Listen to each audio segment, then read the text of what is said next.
London School of ఎకనామిక్స్లో political sociology professor ఒక ఆయన ఉన్నారు, క్రిస్టిన్ సురాక్. ఆయన ఈ గోల్డ్ కార్డ్ గురించి మాట్లాడుతూ this the most expensive golden visa option in the world.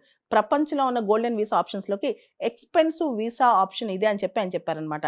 అసలు ఈ గోల్డ్ కార్డ్, ఈ గోల్డెన్ వీసా కాన్సెప్ట్ కొత్త ఏం కాదు. స్పెయిన్, గ్రీస్ ఇలాంటి దేశాలు యూరోప్లో కూడా తీసుకొచ్చాయి.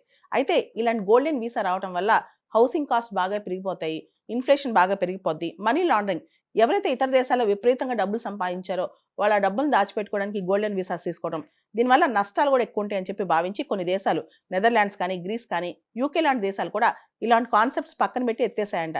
కానీ అమెరికా డొనాల్డ్ ట్రంప్ మాత్రం డబ్బుల కోసం, అంటే $5 మిలియన్ ఒక్కొక్కళ్ళు ఈ గోల్డ్ కార్డు కొనుక్కుంటే, ఒకటేసారి 10 మిలియన్ల మంది కొనుక్కుంటే కనుక అమెరికాలో నేషనల్ డెఫిసిట్ చాలా వరకు పూర్తి చేయొచ్చు అని చెప్పి ఆయన ఆలోచన చేస్తున్నారు.